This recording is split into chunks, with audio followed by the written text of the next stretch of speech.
कल लाहौर कलंदर का और इस्लामाबाद यूनाइटेड का मैच हुआ। रावलपिंडी के स्टेडियम में पीएसएल का पहला मैच था। दफाई चैंपियन इस्लामाबाद यूनाइटेड और लाहौर कलंदर का। आपने यकीनी तौर पर वो सारा मैच देखा होगा और उसमें इस लाहौर कलंदर की आपने देखी होगी कि उनकी हिकमत अमली क्या थी। एक तो वो बैटिंग उनकी बिल्कुल फेल हो गई थी और बैटिंग के हवाले से जो है तो एक अब्दुल्ला शफीक ने जो है तो वो अच्छी बैटिंग की है। बाकी फ़खर जमान एक अरसे के बाद अनफिट हो गए तो वापस एक अनफिट होने के बाद दोबारा कम बैक कर रहे हैं इसमें, और वो एक रन बना के आउट हो गए। वो कोई ख़ास कारकर्दगी नहीं दिखा सके।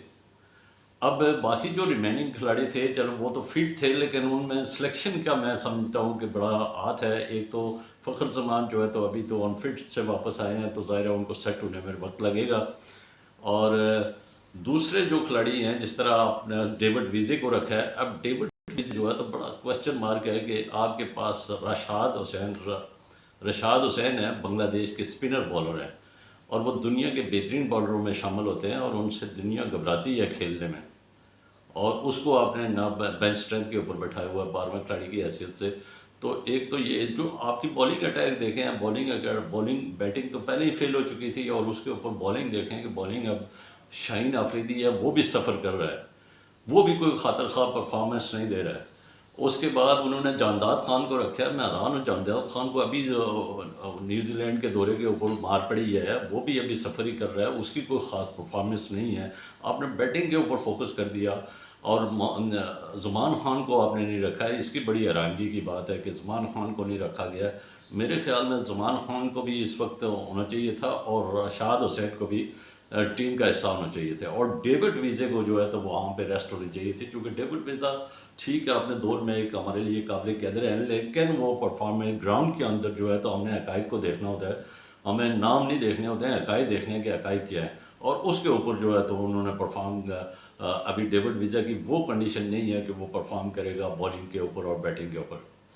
तो इस वक्त मैं समझता हूँ कि लाहौर कलंदर जो है तो वो अपनी गलत हिकमत अमली की वजह से शिकस्त से दो चार हुआ है, और जो इस्लामाबाद यूनाइटेड है उसने बड़ी हिकमत अमली के साथ जो है तो अपनी जो है तो इस टूर्नामेंट का आगाज़ किया है। उन्होंने टॉस जीत के तो पहले हालांकि रावलपिंडी की पिच मशहूर है कि ये बैटिंग पिच है और ये बैट्समैन के लिए बड़ा साजगार है, लेकिन उसने कहा कि मैं अभी हम चूँकि पहला मैच खेल रहे हैं तो मैं इसको देखता हूँ, इस पिच को रीड करते हैं कि कैसा है। टॉस जीत के उन्होंने लाहौर कलंदर को बैटिंग दे दी और लाहौर कलंदर जो है तो वो इब्तदाई से मुश्किलात का शिकार हो गया। एक अब्दुल्ला शफीक जो थे तो वो विकेट के ऊपर ठहरे रहे।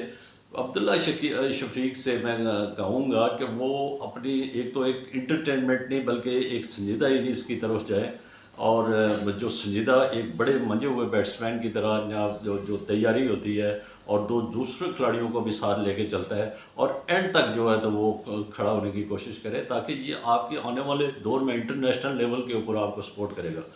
आप हमेशा जब भी आप इनिंग्स का आगाज़ करते हैं तो आप का माइंड सेट ये हो कि मैंने एंड तक जनाब इस इनिंग्स को लेके जाना है, ख्वाह वो बाद में बैटिंग करें या पहले बैटिंग करें, लेकिन आपका माइंड सेट ये हो कि मैं टारगेट को अगर चेस करना हो तो मैंने टारगेट को चेस करके बाहर आना है। और और जो कोई टेक्निकल इस वक्त आपके पास चांस हैं कि आप अपने टेक्निकल जो है तो भी खामियां जो आपके पास है या आप परफॉर्म नहीं कर रहे हैं, आपका फेलियर जो हो रहा था, तो उसके ऊपर अभी आप मशवरे भी लें। बड़े इंटरनेशनल खिलाड़ी यहाँ पे मौजूद है और उनसे फ़ायदा उठाएं और अपनी जो है तो बैटिंग को जो है तो बेहतर से बेहतर करें। और पाकिस्तान के ये जो शाहीन आफरीदी हैं ये तो पाकिस्तानी लेवल के ऊपर भी सफ़र कर रहे हैं, और इस वक्त जो है तो वो लाहौर कलंदर की तरफ से भी बॉलिंग में जो है तो वो कोई खातर खा जो है तो उन्होंने नहीं बल्कि महंगे साबित हुए और कोई विकेट भी नहीं उन्हें मिली है, और वो भी अभी सफ़र ही कर रहे हैं। जानदाद खान हैं वो भी सफ़र कर रहे हैं।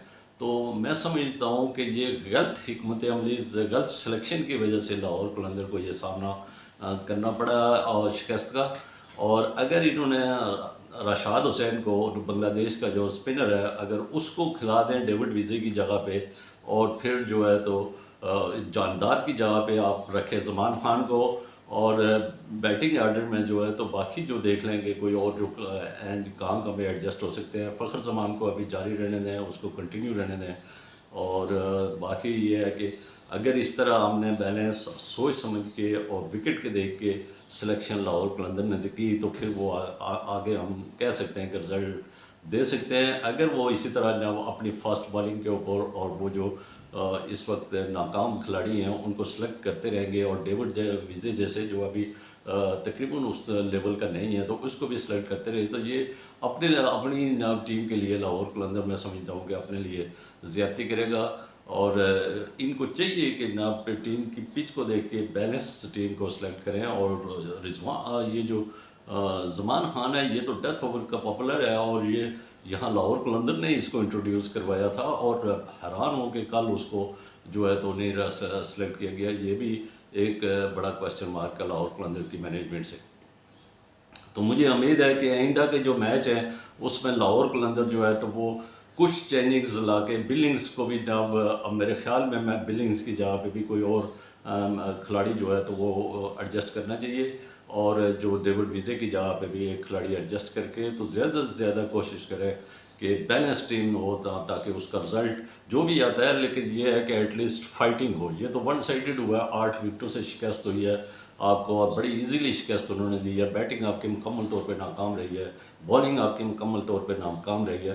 तो इसको दूर करने के लिए आप बैठ के इसके ऊपर मनसूबाबंदी और हिकमत अमली करें, फिर ही आप कोई कामयाबी हासिल कर सकेंगे। और अगर इसी तरह आप नाम के ऊपर जाएंगे कि नाम की सिलेक्शन कर देते हैं तो फिर आपकी टीम का अल्लाह ही हाफ़िज़ है। अब तक के लिए इतने ही, मुझे दीजिए इजाज़त। खुश रहिए, आबाद रहिए। इस चैनल के साथ जुड़े रहने का मकसद है कि सब्सक्राइब करके इस वीडियो को देखिए। अल्लाह हाफ़िज़।